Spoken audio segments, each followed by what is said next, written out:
nagla-live selling, parang ang tingin pa rin sa inyo, sa simple and plain word, tindera, di ba? Tama ako mali. So, like yung nangyari ko kay Maria, ako nagla-live selling siya, may nang-bash sa kanya. So, sabi ka na, sabi sa kanya, sir ba? Matitinda na po. So, anong reaction niyo po sa ganyan? Ako, I think kasi we're actually trained as a host. So, syempre, like in the entertainment business, kailangan mo pa rin, prim and proper and you handle it with grace. Ako kasi, kapag gano'n, hindi ko na din pinapansin. And we actually move on to the products na kung ano yung sinesell namin. And yun nga, in-empower namin sila to buy those products and in-inspire namin sila to work well, mga ganon. So, ayun po. At sagutin po yun. No, because a lot of people, it's really inevitable when they say live selling or live seller. So, tendency is, okay, nag-live selling na lang siya, dating artista siya, baka wala na siyang project in the lights.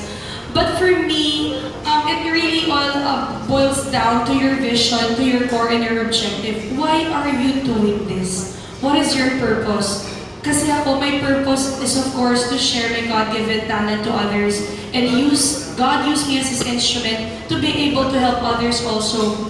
Hindi siya kung live selling lang. You're able to help people change. You're changing their lives. Number one, when you tap other celebrity influencers and friends, you're able to help them earn extra income or passive income. You're giving them opportunity or more job opportunities to people who doesn't have, work, diba?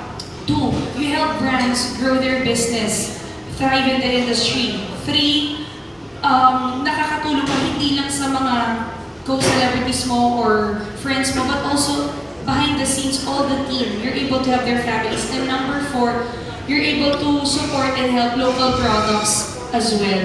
So ako, pag sinasabi nila yun, no, I'm very, very proud of my work and I take my job seriously. Kaya nga during the awards night of Shopee, I am Diane Medina, I'm a proud live seller. So, hindi mo siya kinakaya, most especially if this is a decent and honest job. Hindi siya flood control or whatever, hindi mo kinukuha. That's why kami talaga ni Rojan, when we post yung mga achievements namin, kasi galing sa mabuti, galing sa matinong trabaho, na hard work talaga. And it talagang respect din ako sa live sellers kasi sabi ko nga, it entails a lot of sacrifice, commitment, and dedication to be able to do this kind of job.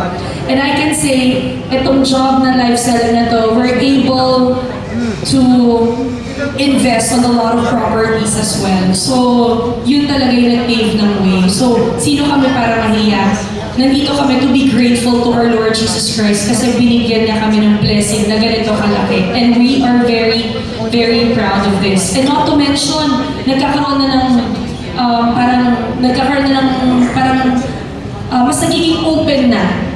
You can see other big celebrities also who does live selling. So marami na rin siyang pumapasok and I don't think dapat siyang ikahiya or kailangan mong tingnan ng mababa, baka wala ng work. I don't think naman ganon kasi mas marami na pong nagla-live ngayon na big celebrities also who has name in the industry.